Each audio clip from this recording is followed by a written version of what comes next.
swath of green land. Now, I'm sure once that swath gets in there, and people who are living on their trust funds come up here, they'll be gladly walk through there. Oh, what a nice place to walk. They'll snowshoe and they'll want to cross-country ski or ride their damn bicycle. The thing is, I don't know if any of you ever worked with the DEC. You have any idea of the regulations involved? The town knows what's involved. You think this is the first pipeline this company's ever built? It says this is it. You just, oh, today we're gonna make a pipeline? It's nonsense. I've been on your sites. You can't, nobody does research. You wanna do research, you have to do research. The trouble with the internet, it gives every wacko a voice. So you put stuff out there, if it agrees with you, oh, look at this, look what I found. You see a picture of an explosion, it's in Argentina, for Christ's sake. Use your head. So anyway, that's it. This is nonsense. And a lot of Hancock, where there isn't growing, a mountain goat can just get up and down it. They have spots at the loggers, they had to hook them on and. It's only a couple of years old too, it's not even. I've worked on DEC sites, water, stuff with my landscape business, and it takes years for a place to recover. A lot of it's subsoil. They're not gonna come in there and top dress that and plant. It takes years for it to come back. It will come green.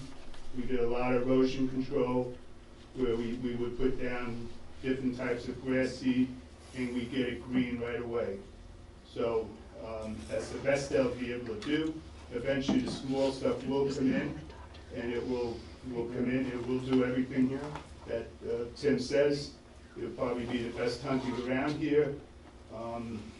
You know, but it will take time, like any kind of, when they deforested this whole mountaintops, if you looked at the 1900 pictures of this area, there's not a tree on the mountaintops when they took all the timber down to the city. And you look at it now, it's all regrown after 100 years. But, you know, it will come back much faster than that. And a lot of people that have timber, you know, we're on our second or third cutting on that. So, you know, it has to be highly regulated, which that's what the DEC does. And, you know, I mean, to have some benefits, you know, when they put the power line in, we got this. We got a ton of money, and we're getting nothing. That's the crime here. We're not getting nothing. I feel right now, I know what the red man felt when the white man came. You know? That's the way I feel right now. I mean, they're just taking what we can, and we can't do a thing about it, but at the same time, that's the society we chose to live in. We have all these people downstate that want this energy. That's our problem. They live in 600,000 homes, 6,000 square feet home with 3 people, and spend thousands of dollars to heat their homes. And we live with pennies, and this is all for them. Thank you, Mike. I've got an article here from the Weekend Wall Street Journal that says a land that the gas glut forgot, namely New England. And it states that New England has a shortage of gas because of a lack of pipeline capacity, and that they've had to import gas from as far away as Yemen, and that their prices over the winter for heating and electricity were far above the national average because of this lack. Well, supposedly, go ahead. The amount of gas that New England needs is 1% of the capacity of that pipeline. I don't believe Check that. it out. Well, And they've that got- gas could be given to them with liquefied natural gas, like you said. The trucks going through could take care of that. I know, It's a bomb going through. supposedly these And No, once pipelines, they could get the ships and then truck it to the power stations and wherever they need to get it. It costs a lot more when it's liquefied because of the energy involved in liquefying it and then regasifying it. but supposedly these pipelines are not approved until they can show that they have consumers that want this gas. Right, and here's the proof that And there's that's a lack. why, I don't know about Constitution. I mean, I think they had to do the same thing, but I know what I've talked with Kinder Morgan, with Northeast Energy Direct, Tennessee, whatever you wanna call it, you know, they've got like over 500 million cubic feet of natural gas spoken for. And that's why they've got a 30-inch pipeline. I mean, I'd rather not see the compressor. Put in a 6-inch bigger pipe, and you'd have almost the same capacity as a 30-inch with a compressor. And you wouldn't have the compressor. There are still issues with compressors, but I'm not ready to ban it yet, because I know adjoining landowners from the pipeline, I got a flyer, I don't know if somebody else got the flyer about, from Tennessee or Northeast Energy Direct, on how good compressors are, how clean they are. I don't know if anybody else got the flyer? Yeah, I got it. You did get it? Yeah. Yeah, and I got 100 copies of them at home, because I called them and said, where the heck have these been? Because I want people to look at it. I mean, I really haven't read it yet. You know, just skim through it. But I've got copies of it. I was gonna bring it down too. But I'll get it to Dawn, so if anybody wants a copy of it that didn't receive one, you can take it and burn it if you want, or you can just take it and read it. I mean, you know, read it then burn it. That might happen too. But you know, I mean, it's information which, you know, it's from the pipeline, so it's gonna be pro. You know, but that's where we need information from both sides, not just from one side. But do you realize there are 3 companies that have already been approved by the Department of Energy, that as the gas gets exported from New York State through New England, through up into Nova Scotia, to be liquefied and put on tankers and sold abroad? There are 3 companies that already have been approved for the exportation of New York State, Pennsylvania frac gas, all of it. Well, And if it goes right. to other countries, Jeff, Right. that probably means that our prices here are not might gonna go not be down. as stable as they are They're now. not gonna go down. But the other side, which I've gotta give Tennessee some credit, is they were originally 36-inch pipeline with a compressor, with a maximum output of 2.2 billion cubic feet. The email I got was they have decided to go to the 30-inch line with a compressor to move 1.3 billion cubic feet, I believe. So if they have reduced it because of I mean, I don't wanna see it exported at all. I agree with, I mean, that's the last thing I'd like to see. But, I mean, that is a step in the right direction, whether it's enough steps or not, I don't know. Myself, if I'm getting any of these numbers right, you know, a 36-inch line with a compressor will do 2.2 billion cubic feet. So a 30-inch line with a compressor will move 1.3 billion cubic feet, I believe. Well, why not have a 36-inch line without a compressor? You'll move 1.1, because we've got a line right now, the proposed line, that will move 650 million cubic feet a day without a compressor, right? You put a Constitution. compressor on it, you're gonna double that to 1.3. So if you've got a 36-inch line that will move 2.2 with a compressor, cut it in half without a compressor, and you have 1.1, which isn't a whole, I mean, put in a 36-inch line instead of a compressor. I think that'd be a great, you know, if it's gonna come through, it would be a win to the town, because we wouldn't have the compressor. Yes, Donnie. Oops, sorry. Oh, well, you need, yeah, age. We'll go with, I think he's But You're then senior all the now. pipes are laying around all over the country, ready to put in the ground, the 30-inch ones, I think. they could be. Yeah. Yeah, I mean, this is, I'm not saying Tennessee, Constitution, any of them are concerned about, they don't wanna be an enemy to the communities.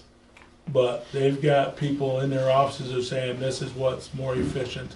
That 200 million cubic feet is worth a lot of money, I guess. I don't know.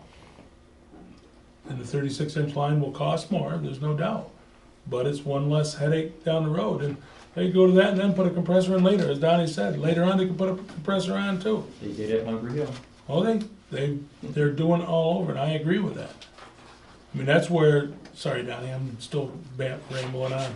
That's where Tennessee really is really dumb. Because they should have just wanted a 30-inch pipeline and put the compressor in later. That's just, I mean, they're asking for a lot of flack and they've got it. Maybe it's the right thing to do, but boy, it's a dumb thing to do. I'm sorry. Yes, now who's? Donnie, yes, sorry, Donnie. As far as exporting the gas, I would like all the gas to stay here. But let's be real, folks. We're in debt up to our eyeballs with other countries. And we need to pay that back somehow. And if that is a valuable resource that we got to get out from being in debt, it's something that realistically as a nation, we have to accept. We're allies too. Yeah. I mean, I would love to sell them food, but for some reason they seem to want to chop our feet up underneath us on that. But if you look at the world, it's energy and food is what people need. And if you're in debt this deep, they're not gonna just say, gee, we're real nice people, we're not gonna worry about you paying us back. We gotta sell them something. Yeah, we've had trade deficits galore for a long, long time, and it's not good for the economy. Hey, This Tim. would help to remedy it. Yep. This compressor station, from the research I did, didn't affect the people majorly around it. What is the tax base, and it's gonna help pay the debt down, like he's saying, gonna help here with the town? That base on that is gotta be, as long as they don't have exemptions. I would think their tax base, and this is just comparing Hungry Hill. Their assessed value right now is set at 12,900,000, I think, with a pilot program, which the town has told the IDA or whatever that we're not in favor of any pilot program. And that's it's a 16,000 horsepower. Yeah, 16,000 horsepower compressor station. And this one is proposed 30. So I think it'd have to be, it won't be doubled, but it sure should be close. Now, the numbers I got from the main guy out there in Texas said it would probably be over a $20 million project, just the station. Now you got the whole pipeline that gets taxed too. Right. How many thousands is that gonna relieve the people here? Now, just round figures, the Delhi said it's $200 a foot for the assessed value on the pipeline. And we've got 9 miles. So you figure, 53,500, no. no, it'd be about $9 million per pipeline. So 9 million plus a 20 million. It's Nine- probably close, you're gonna be 30 to 40 million dollars of Pushing 40. assessment here. How many homes, farms and everything does $30 million do right here now? Well, I And think how much of the county, I or think the town? our total tax base is in the 150 million. So we're gonna, it should be 1/5, You're really optimistic on 1/5. well, 20% or Yeah, whatever. right. It's Yeah, still, Right. 10%. It's Right. so much money that I mean, the and that's, $5,000 you just split in half would be, well, let's get our fund put up, let's put another 10 in it. Right, You know, we wouldn't. oh, I mean, it's still unfortunate that it's coming through Delaware County, through the Yep. town of But Franklin. it's coming. But, you know, well, it's proposed to come. It hasn't been approved yet, but it has been proposed. And that's very unfortunate. But as Donnie or somebody else said, you know, consumers want it, supposedly, now this is what they say, you know, it's a cheaper energy, blah, blah, blah. And when 47,000 residents in the in the county of Delaware, you know, and when you have millions of people that could benefit from this, it's tough for anybody to say, and another problem, and that maybe it isn't an issue, but we are a Republican town and a Democratic government. Maybe that's an issue too, who knows? I mean, there's so many, anything can be made to be headlines. And it's unfortunate that we stand, I mean, the gas pipelines are not something we asked for. Nobody asked for it. But we never asked for the high voltage power lines either. And where are they? We've got 4 of them in the town of Franklin. And they're gonna be increased because New York City needs more power. Now, is that because of the votes? Maybe, I don't know. But I mean, it's very unfortunate, that we are the stomping ground between point A and point B. It used to be from the north to the south, now it's from south to north, I guess. But I mean, that's just, should be in Otsego County, or, in Sullivan County, because they aren't having a pipeline through there. So, I mean, yes, Mike? Well, they're also getting a power station too, down there, and way yonder. Right, And but that's, the problem with the power line, where Tim brought up the numbers, you don't get assessed value on power lines. That's a big, No tax base. no tax base on it. But, that's the unfortunate part, we're in the wrong location, a lot of it is. But it's, it's very unfortunate, and I don't think there's any, I'm not for the compressor, but I'm not gonna, be in favor of a law saying we don't want it. We've gotta let the system work, we hope. Okay, anybody else? Now that I've got enough out of it, yes? Jeff, you were saying that you received, you asked Kinder Morgan for 100 pamphlets to Yes. Educate our community. And this ties in with my question again of having Kinder Morgan come here and hold a public meeting for our community. So we're hearing it from them, Yep, and yep. anyone, I think And this would supposedly actually help have you talked to Ty Mills? I have not.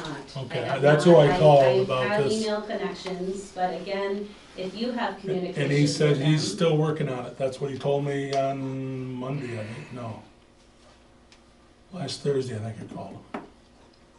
And he said, I'm still working on it, I'm still working on a public meeting in Franklin. So, I mean, I didn't ask him about it, he brought it up, not myself. And so it's not, I guess it's not a dead issue, or maybe he just didn't want me to bring it up, he would. I don't know, but he said he's still working on it, on that aspect too.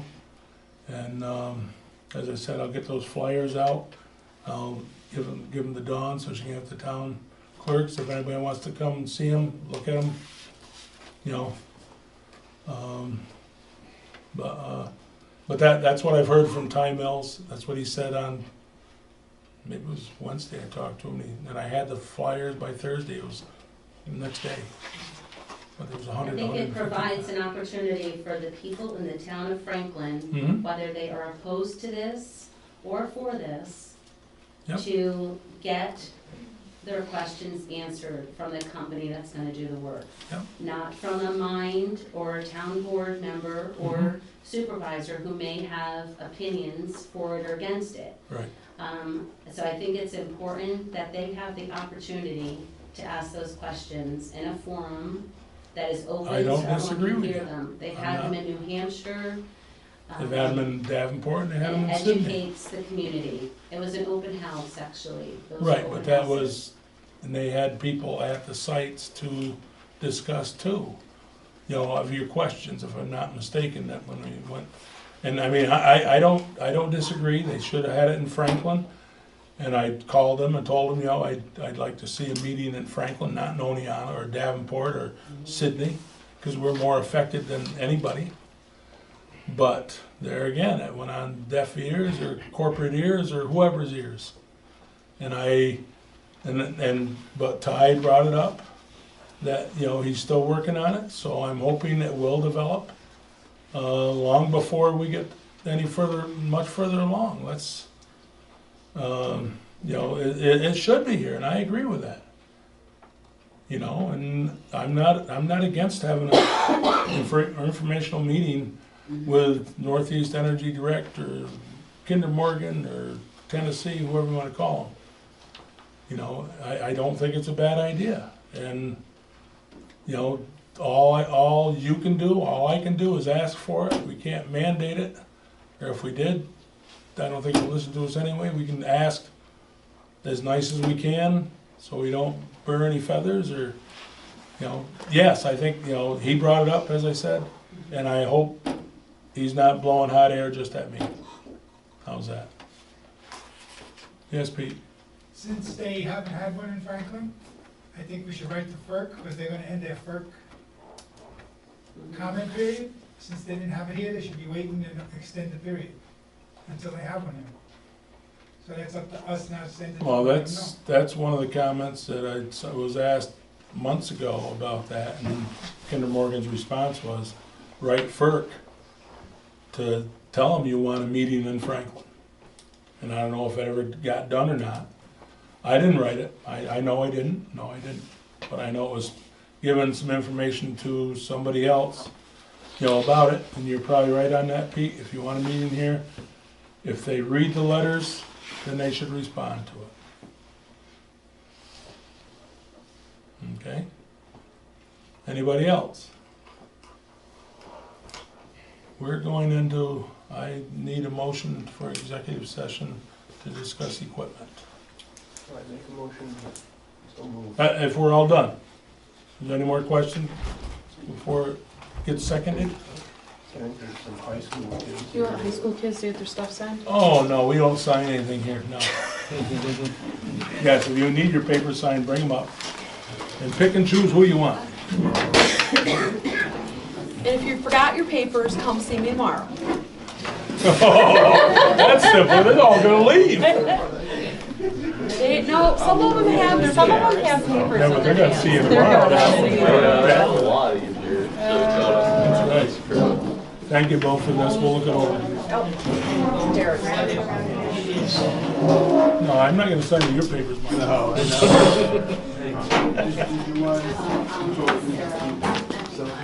Oh. Privately. Okay.